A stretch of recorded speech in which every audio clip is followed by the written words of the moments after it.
السلام عليكم حبايبي، عاملين ايه؟ يا رب تكونوا بألف خير. وصفة جديدة وفيديو جديد، وهنعمل النهاردة مع بعض القرايش من الحاجات اللي بيبقى بجد طعمها حلو جدا، وكتير بيشتروها من الأفران. عايزة اقول لكم بقى النهاردة هنعملها، ولا طريقة الأفران ولا حتى شكل وطعم الأفران.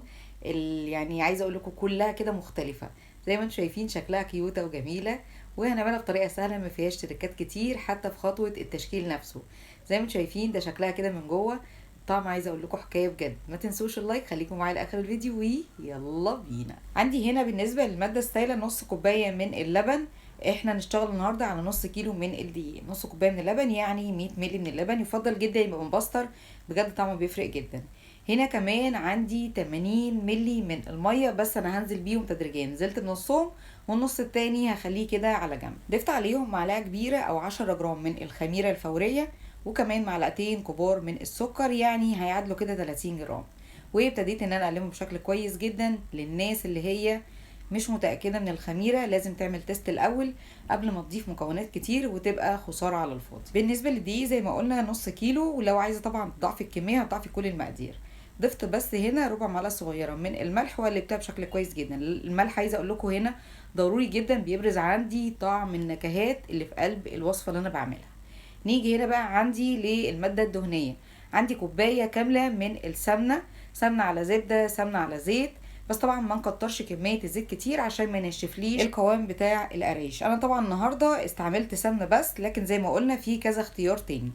كمان حطيت ربع معلقة صغيرة من الفانيليا في الخطوة دي، بتفرق جدا وطعمها على فكرة بيبقى حلو قوي العجينة نفسها. نزلت هنا بقى بكمية الدقيق كلها مرة واحدة، ونشتغل بقى في عملية البس. انا بحب ابس كده الدقيق مع السمنة يتشربوا بشكل كويس جدا لمدة 3 دقايق لحد ما القوام بيتغير. زي ما انتم شايفين في الاول كانت مفرولة، لكن ابتدت ان السمنة والدقيق يعملوا عجينة كده بسيطه تبقى ملمومه على بعضيها بالشكل اللي انت شايفاه ده. بالنسبه لخطوه البس دي هتفيدني بايه؟ هتخلي طعم القراقيش معاكي ناعم كده، وتحسي ان هي مش خشنه ولا مخرفشه معاكي.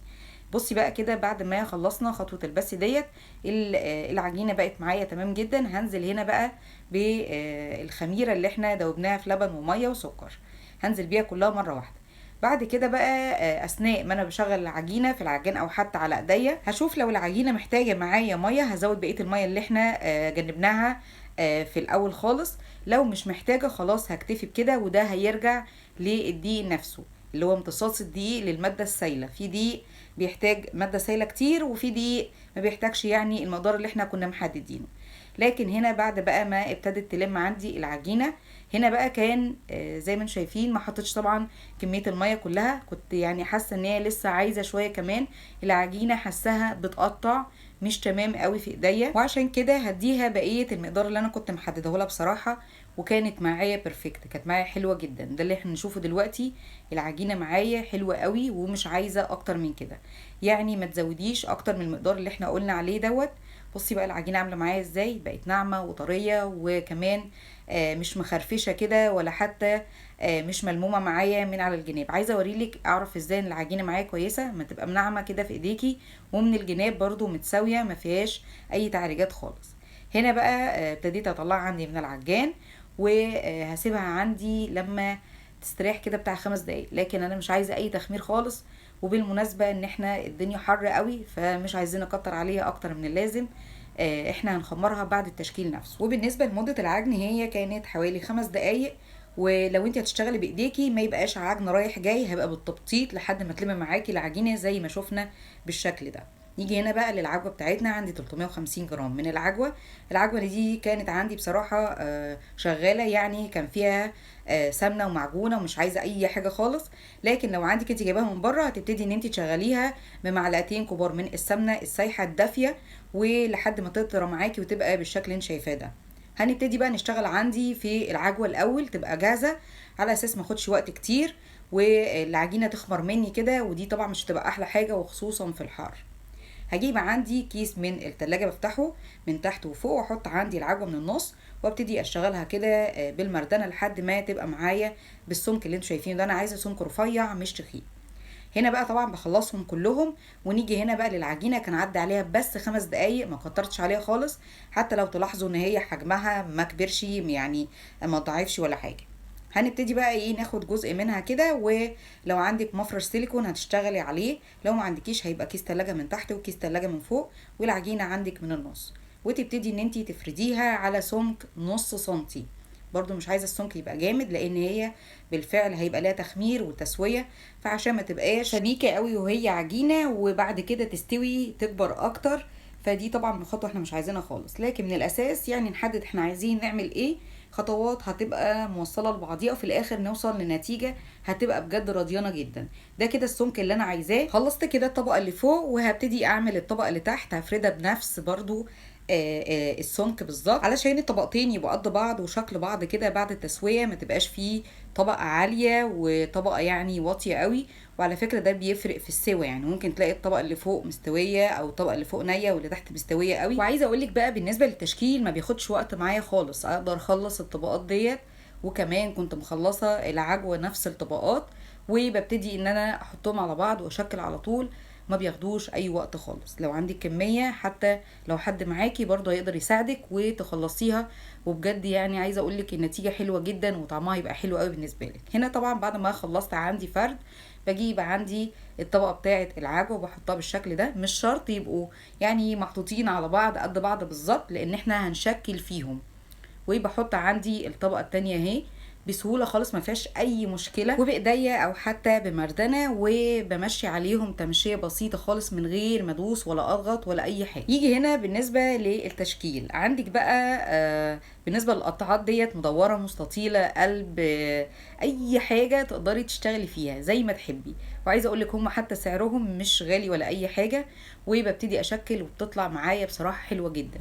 والضغطه دي عايزه اقول لك ان هي ما بتخليش العجينه تفصل عن العجوه ولا اي حاجه، بتفضل معاكي لحد بعد التسويه بالشكل اللي انت شايفاه ده، او حتى اللي احنا شفناه في اول الفيديو. حلوه وسهله كده وخلصت معانا على طول من غير ما يبقى فيها اي تريكات خالص. العجينه بتاعتنا النهارده كمان عايزه اقول لك ان احنا اشتغلنا فيها صح، والنتيجه بتاعتها زي ما انتم شايفين عجينه حلوه سلسه وناعمه من غير ما يبقى فيها اي تعريجات. بصراحه وشها حلو قوي ومتساوي. بتبقى فيه عجائن تانية ما بتبقاش متساويه كده ولا اي حاجه، ده بيرجع برضو لطريقه العجن نفسه. هنا بعد ما خلصت عندي التشكيل بالنسبه للهايفي ده زي ما شفتي العجينه بتطلع معايا بكل سهوله خالص، ما بعجنهاش، ببتدي ان انا المها كده بايديا واسيبها لحد ما بخلص وابتدي اشكل فيها من تاني. رصيت عندي بقى القراقيش بالشكل ده، بسيب مسافات بسيطه مش مسافات كبيره قوي، ما بدهنش عندي الصينيه سواء الومنيوم او حتى اللي هي تيفال، ما بدهناش اي ماده دهنيه. القراقيش مش هتلزق لان فيها نسبه سمنه كويسه. وطبعا بسيبها حوالي نص ساعه تتخمر بشكل كويس، يعني ما كترش عليها اكتر من كده. بالنسبه للشتاء هتفرق معاكي شويه، يعني هتبقى واخده وقت شويه لغايه ساعة. بالنسبة بقى لدهان الوش عندي صفار بيضة ومعلقتين من اللبن وربع معلقة صغيرة من الفانيليا، بقلبهم بشكل كويس جدا وابتدي ان انا ادهن بيهم. مش عايزة خطوة البيض دي خالص، تقدري تدهني بس بلبن وربع معلقة صغيرة من السكر وهتديكي برضو نتيجة كويسة. ببتدي ادهن عندي هنا بعد ما عدى على القرايش نص ساعة، ابتدى الحجم بتاعها يزيد شوية، ما بيزيدش قوي يعني مش هتلاحظي ان هو زايد او زيادة عن اللازم. وعايزاكي برضو ما تكتريش في خطوه التخمير دي، وخصوصا ان كمان الجو حر الايام دي. ببتدي بقى ادهن عندي القرايش بالشكل ده، ولو عايزه تحطي فوقيها حاجه يعني زي السمسم تقدري تحطي، لو مش عايزه خلاص بتسيبيها ساده كده مفيش اي مشكله، هو بس مجرد اختيار بالنسبه لك، بتحبيه او ما بتحبوش. نتكلم بقى في خطوه التسويه. بشغل عندي الفرن قبل ما بدخل اي حاجه خالص لمده 10 دقايق عشان ياخد درجه حراره كويسه. وعايزه اقول لك لو ما اتظبطش درجه حراره الفرن، يعني ما خدتش درجه حراره كويسه، مش هيديك اللون اللي انت شايفاه ده. احنا هنا واخدين اللون دوت من غير اي شوايه خالص. طبعا بدخل عندي القراقيش في الرف اللي في النص، ببقى مشغله من تحت بس ما بشغلش الشوايه خالص، ودرجه الحراره عندي هتبقى 180 درجه، بتاخد حوالي تلت ساعه وبتطلع بالشكل الجميل ده. بجد حلوه جدا واكيد هتعجبك، اتمنى ان انت تجربيها. وبكده يبقى خلص معايا الفيديو النهارده، وما تنسيش اللايك والاشتراك، وللمتابعه فعلي زر الجرس على الكل علشان يوصل لك كل الفيديوهات الجديده. وسلام عليكم.